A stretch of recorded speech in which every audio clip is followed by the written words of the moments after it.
यही वो सूक्ष्म मोड़ होता है जहां से ईश्वर की कृपा की यात्रा शुरू होती है। खासकर जब एक स्त्री के जीवन में यह कृपा उतरती है तो वो शोर मचाकर नहीं आती, न कोई चमत्कारिक दृश्य दिखाती है, बल्कि बेहद कोमल, शांत और गहरे संकेतों के रूप में प्रकट होती है। स्त्री का मन वैसे ही संवेदनशील होता है और जब उस पर भगवान की कृपा होती है तो सबसे पहले वही मन बदलता है, वही दृष्टि बदलती है जिससे वो अपने जीवन को देखती है। जब किसी स्त्री पर भगवान की कृपा होने लगती है तो सबसे पहला संकेत ये होता है कि उसका मन अनावश्यक उलझनों से धीरे धीरे मुक्त होने लगता है। पहले जो बातें उसे बार बार परेशान करती थीं, जिन विचारों में वो उलझी रहती थीं, अब वे उतनी ताकत नहीं रखती। इसका मतलब ये नहीं कि समस्याएं खत्म हो जाती हैं, बल्कि ये होता है कि समस्याएं मन पर हावी होना बंद कर देती हैं। रामचरितमानस में बताया गया है कि जब मन प्रभु की शरण में आता है तो वो परिस्थिति से नहीं, अपने विवेक से चलता है। यही विवेक धीरे धीरे स्त्री के व्यवहार, सोच और प्रतिक्रियाओं में दिखाई देने लगता है। धीरे धीरे उसका स्वभाव अधिक करुणामय होने लगता है। वो दूसरों की बातों को पहले की तरह तुरंत अपने ऊपर नहीं लेती। जहां पहले कटुता थी, वहां अब समझ जन्म लेने लगती है। वो ये महसूस करने लगती है कि हर इंसान अपने अपने संघर्षों से जूझ रहा है। कबीर दास ने कहा था कि जब भीतर सच्चा नाम बस जाता है तो बाहर की कठोरता अपने आप पिघलने लगती है। ये पिघलन कमजोरी नहीं होती, बल्कि आत्मिक शक्ति का संकेत होती है। यही वो अवस्था होती है जहां स्त्री दूसरों को माफ करना सीखती है, बिना ये महसूस किए कि वो कोई बड़ा त्याग कर रही है। कई बार ये प्रश्न भी उठता है कि क्या भगवान सपनों में संकेत देते हैं? उत्तर सीधा नहीं है, लेकिन इतना अवश्य है कि जब कृपा होती है तो सपने डरावने नहीं होते। वे या तो बहुत शांत होते हैं या फिर ऐसे भाव छोड़ जाते हैं जो जागने के बाद भी मन को हल्का रखते हैं। कभी किसी नाम की गूंज, कभी किसी परिचित चेहरे में अपनापन, कभी केवल एक आश्वासन सा भाव। यह सब इतना सूक्ष्म होता है कि उसे शब्दों में बांधना कठिन हो जाता है। श्रीमद् भगवद गीता में यह बात बार बार आती है कि जो अनुभव मन को स्थिर करे वही सत्य की ओर ले जाता है।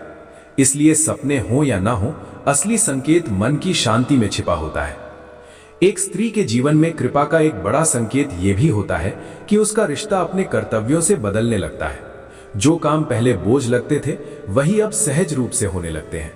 वो अपने घर, परिवार और जिम्मेदारियों को भाग्य नहीं, बल्कि साधना की तरह देखने लगती है।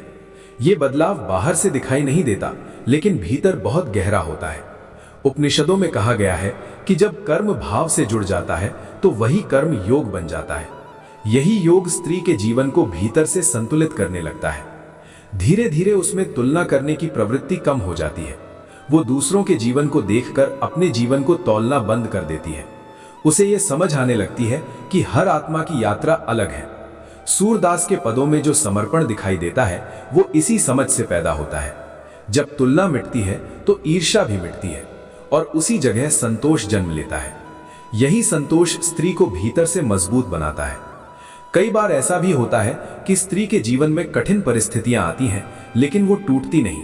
बाहर से देखने वाले को लग सकता है कि वो बहुत सहन कर रही है, लेकिन भीतर वो खुद को अकेला नहीं महसूस करती। ये अकेलापन ना होना ही ईश्वर की उपस्थिति का सबसे बड़ा संकेत होता है। पुराणों में कहा गया है कि भगवान संकट हटाने से पहले सहने की शक्ति देते हैं। ये शक्ति चुपचाप आती है, लेकिन जीवन की दिशा बदल देती है। एक और सूक्ष्म संकेत यह होता है कि स्त्री अपने अतीत को अलग नजर से देखने लगती है।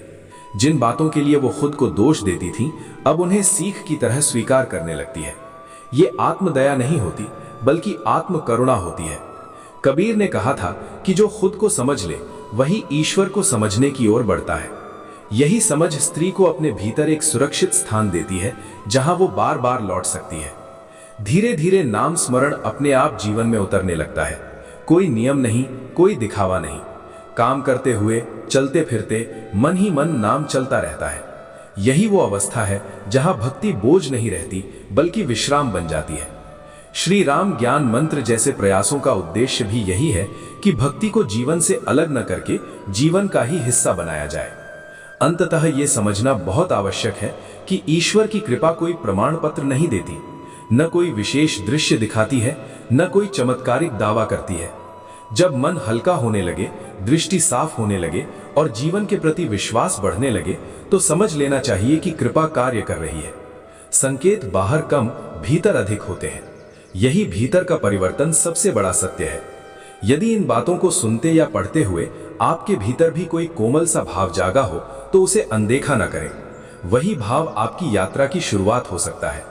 यदि आपको ये विचार उपयोगी और सच्चे लगे हों, तो चैनल को सब्सक्राइब करें, वीडियो को लाइक करें, अपने अनुभव कमेंट में साझा करें, इसे शेयर करें और बेल आइकन ऑन करें, ताकि ऐसे ही शांत, मानवीय और जीवन से जुड़े विचार आपको आगे भी मिलते रहें।